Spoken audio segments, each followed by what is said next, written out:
13.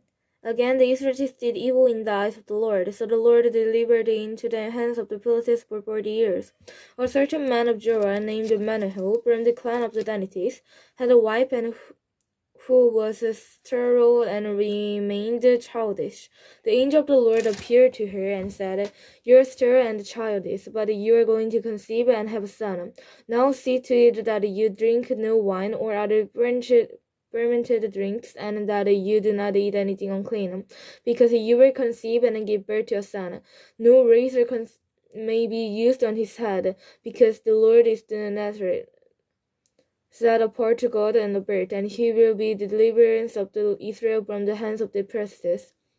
Then the woman went to her husband and told him, "A man of God came to me. He looked like an angel of God, very awesome.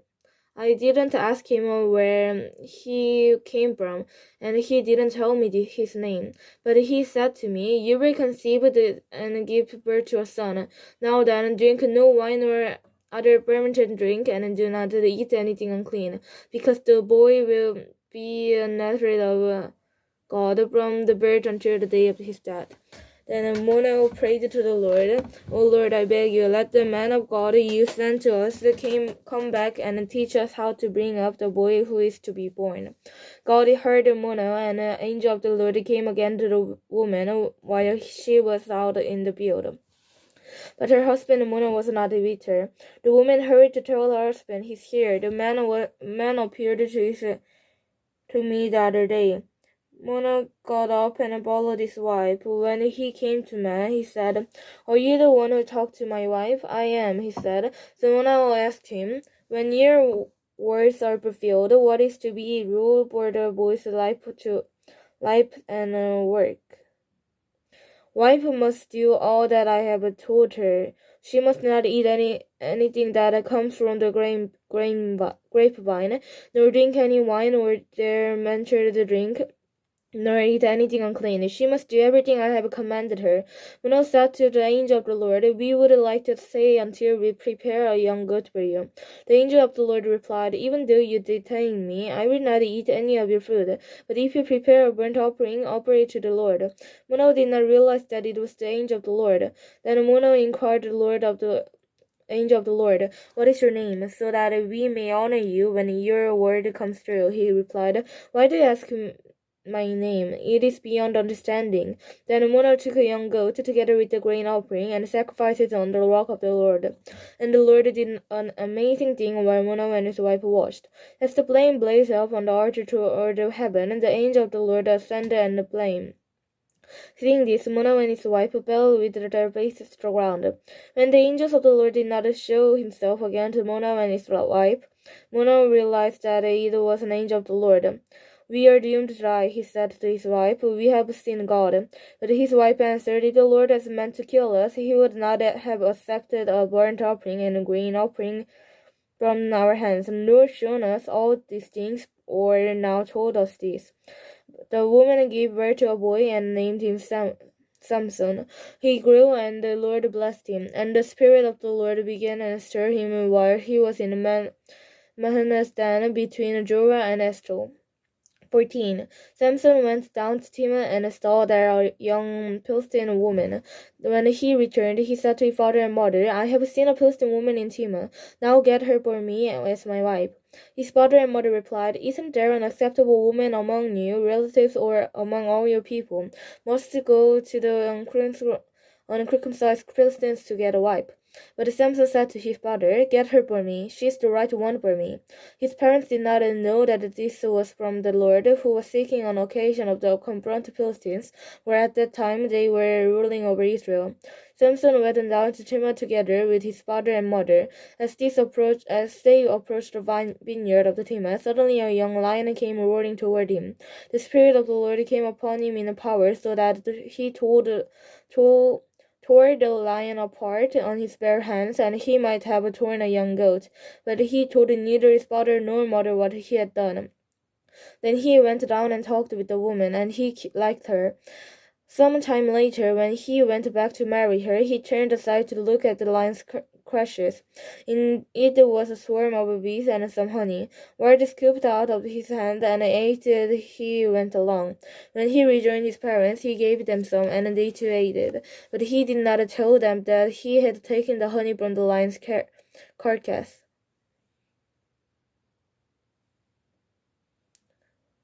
Now his father went down to see the woman, and Samson made a feast there, as was customary for bridegrooms. When he appeared, he was given 30 companions.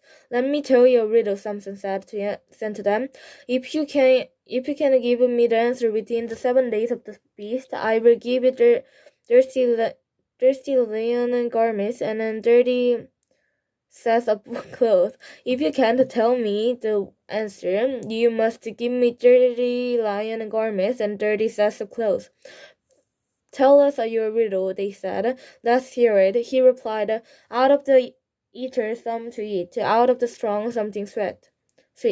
For 3 days they could not give the answer. On the 4th day they said to Samson's wife, "Coax your husband into explaining the riddle for us, or we will burn you and your family's household to death. Did you invite us here to rob us?" And Samson's wife threw herself on him, sobbing, "You hate me, you don't really love me. You've given my people a riddle, but you haven't told me the answer." "I haven't even explained it to my father and mother," he replied. "So why should I explain it to you?" She cried the whole 7 days of the beast. So on the 7th day he finally told her, because she constantly pressed him. She in turn explained the riddle to her people.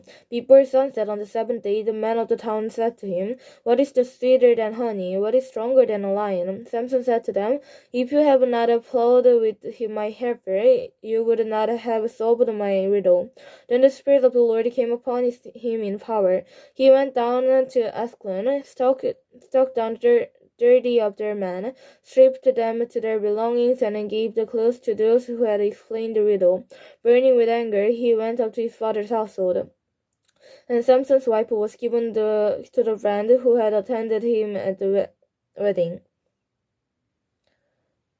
15. Later on, at the time of wheat harvest, Samson took a young goat and went to visit his wife. He said, "I am going to my wife's room," but her father would not let him go.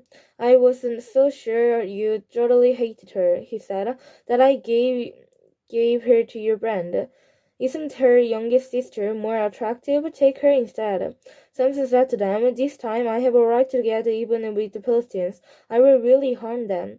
So he went out and caught 300 boxes and tied them tails to tails in pairs. He then fastened the torch to every pair of tails, lit the torches, and let the boxes loose in the standing grain and the Philistines. He burned off the stalks and standing grain, together with the vineyard and olive groves. When the Philistines asked who it is, they were told, "Samson, the Timothy's son-in-law," because his wife was given into his friend. So the Philistines went up and burned her and her father to death. Samson said to them, "Since you've acted like this, I won't stop until I get my revenge on you."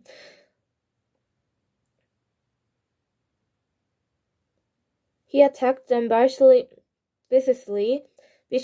and slaughtered many of them. And he went down and stayed in a cave in a rock of them. The Philistines went up and camped in Judah, spreading out near Lehi. The men of Judah asked, "Why have you come to fight us?"